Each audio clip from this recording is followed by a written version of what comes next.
नमस्कार,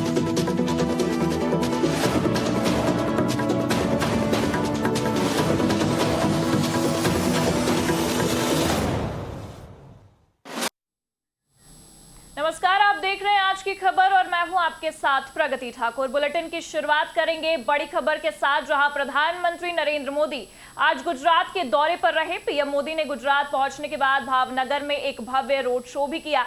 दरअसल पीएम मोदी का ये रोड शो हवाई अड्डे से शुरू हुआ और 1 किलोमीटर की दूरी तय करने के बाद गांधी मैदान तक हुआ।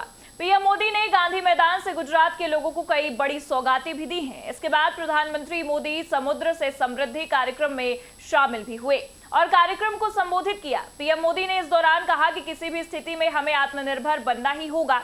इसके साथ ही प्रधानमंत्री नरेंद्र मोदी ने यह भी कहा है कि 17 सितंबर को आप सबने मुझे जो शुभकामनाएं भेजी हैं, देश और दुनिया से जो मुझे शुभकामनाएं मिली हैं, व्यक्तिगत तौर पर सबका धन्यवाद करना संभव नहीं है, लेकिन भारत के कोने कोने से, विश्व भर से जो प्यार और आशीर्वाद मिला है, ये मेरी बहुत बड़ी संपत्ति है। इसलिए मैं आज सार्वजनिक रूप से देश और दुनिया के सभी महानुभावों का हृदय से आभार व्यक्त करता हूं।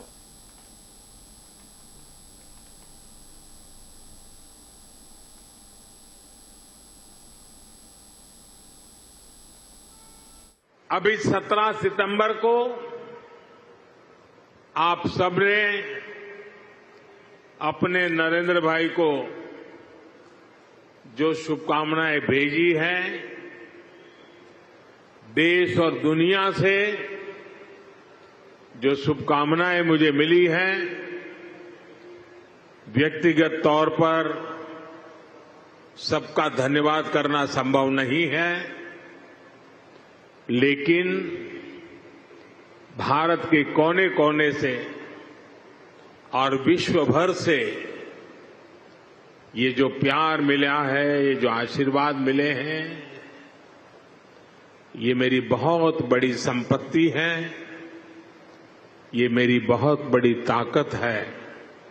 और इसलिए सार्वजनिक रूप से मैं आज देश और दुनिया के सभी महानुभावों का हृदय से आभार व्यक्त करता हूं।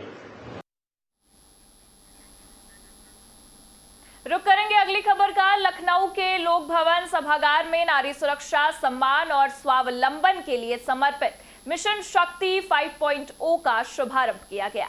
इस अवसर पर सभी 1647 थानों में नए मिशन शक्ति केंद्रों का उद्घाटन भी हुआ। मुख्यमंत्री योगी आदित्यनाथ ने मिशन शक्ति केंद्रों से संबंधित एसओपी की पुस्तिकाओं का विमोचन भी किया। कार्यक्रम में उप मुख्यमंत्री ब्रजेश पाठक और केशव प्रसाद मौर्य भी मौजूद रहे।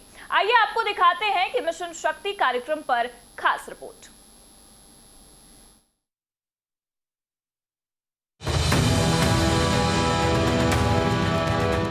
2017 की स्थिति कि बेटी भी सुरक्षित नहीं थी, उसके सामने स्वयं का सुरक्षा का खतरा था।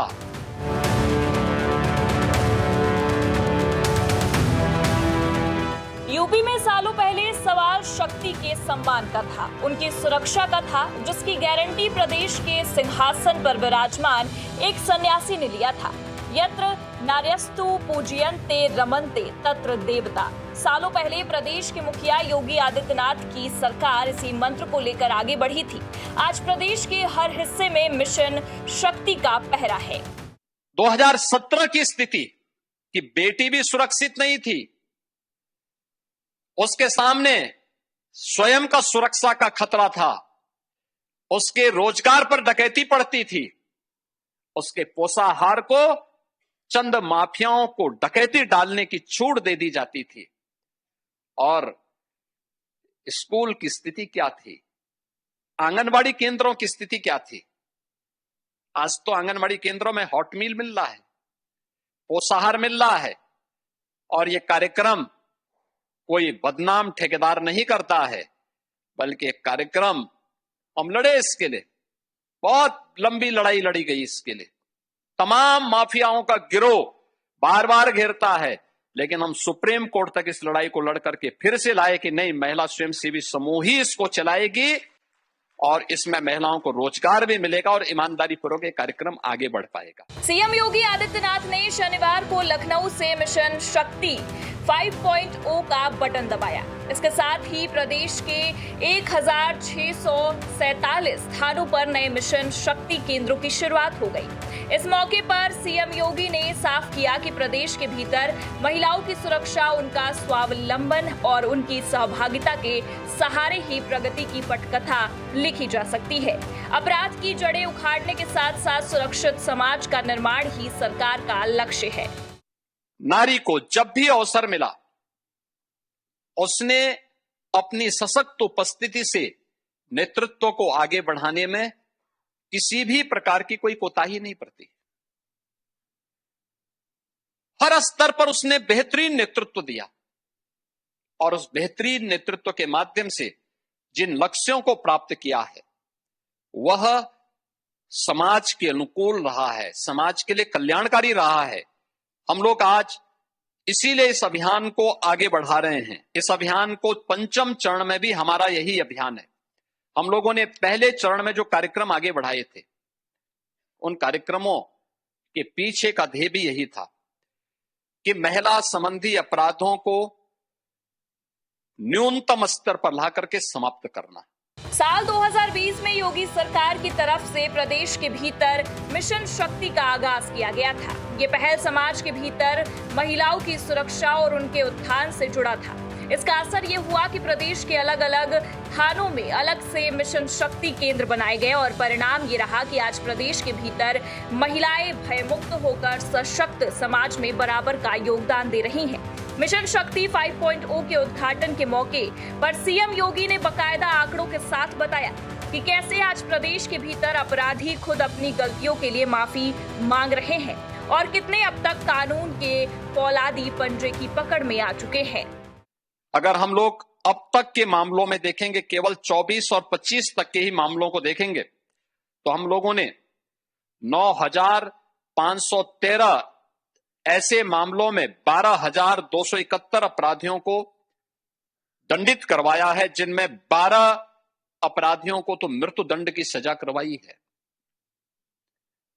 987 को आजीवन कारावास कराई है, 3,455 को 10 वर्ष से अधिक की सजा दिलाई है और 7,817 को 10 वर्ष से कम की सजा इस दौरान देकर के प्रदेश सरकार ने उन अपराधियों को एक संदेश दे दिया है।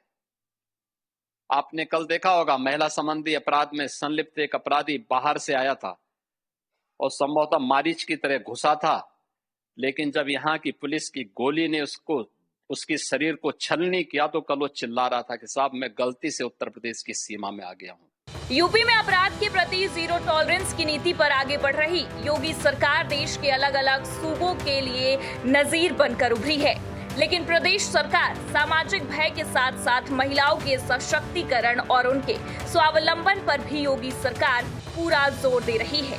ये संदेश भी दिया जा रहा है कि प्रदेश की सरहदें अपराधियों और बेटियों पर गलत निगाहें रखने वालों के लिए कब्रगाह है। यहाँ गलत इरादों से जो भी आएगा उसका आखिरी पड़ाव पाताल लोक ही होगा। डेस्क रिपोर्ट, आज की खबर। रुक करेंगे अगली खबर का, जहां उत्तर प्रदेश से इस वक्त की बड़ी खबर उत्तर प्रदेश से बड़ी खबर सामने आ रही है, जहां यूपी में चुनाव आयोग ने बड़ी कार्रवाई करते हुए 121 राजनीतिक दलों की मान्यता को खत्म कर दिया है।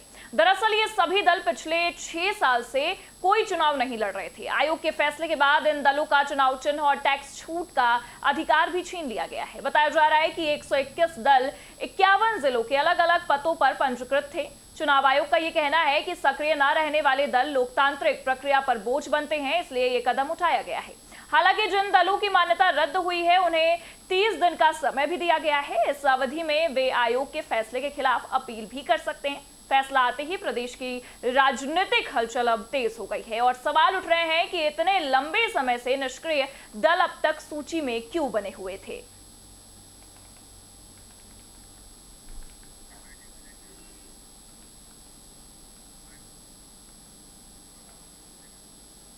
सुप्रीम कोर्ट को बम से उड़ाने की धमकी के बाद अब दिल्ली के कई स्कूलों को एक बार फिर से बम से उड़ाने की धमकी मिली है। इससे स्कूल मैनेजमेंट के साथ ही छात्रों और अभिभावक परेशानी में हैं। पुलिस को सूचना मिलते ही पूरा सुरक्षा अमला हरकत में आ गया है और संबंधित स्कूलों में तलाशी अभियान भी शुरू कर दिया गया है। दिल्ली एनसीआर के स्कूलों को कई बार बम से उड़ाने की धमकी भी मिल चुकी है। पूर्व में मिली धमकियां पूरी तरह से फर्जी निकली हैं। तलाशी अभियान में स्कूलों में कुछ भी नहीं मिला था। दिल्ली के स्कूलों को एक बार फिर ईमेल के जरिए बम की धमकी मिली है। दिल्ली दमकल विभाग को अभी तक 2 स्कूलों में बम होने की जानकारी भी मिली है। इसके तत्काल बाद दिल्ली पुलिस ने तलाशी अभियान भी शुरू कर दिया और सुरक्षा एजेंसियां काफी सतर्क हो गई हैं। बढ़ेंगे अगली खबर की ओर, जहां उत्तर प्रदेश के उप मुख्यमंत्री केशव प्रसाद मौर्य पीलीभीत पहुंचे हैं और भाजपा जिला कार्यालय में सेवा पखवाड़ा के तहत आयोजित प्रबुद्धजन सम्मेलन को भी संबोधित किया। इस दौरान केशव प्रसाद मौर्य ने कार्यकर्ताओं से पंचायत और विधानसभा चुनाव की तैयारियों में जुटने और पीलीभीत में दोबारा कमल खिलाने का आह्वान किया है। सम्मेलन के बाद उप मुख्यमंत्री केशव प्रसाद मौर्य गांधी सभागार पहुंचे, जहां उन्होंने जिले के अधिकारियों के साथ समीक्षा बैठक की। बैठक में डिप्टी सीएम केशव प्रसाद मौर्य ने पीलीभीत की खराब सड़कों पर कड़ा रुख अपनाते हुए उनकी तत्काल मरम्मत के भी निर्देश दिए। केशव प्रसाद मौर्य ने कहा है कि विकास कार्यों में किसी तरह की कोई कमी नहीं आने दी जाएगी।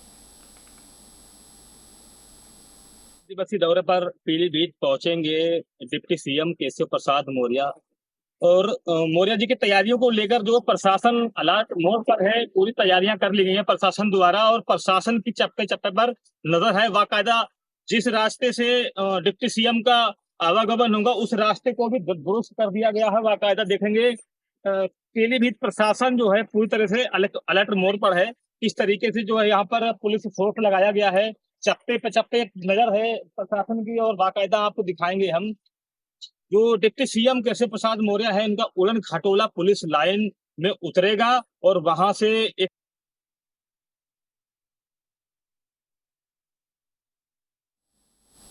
और इसी के साथ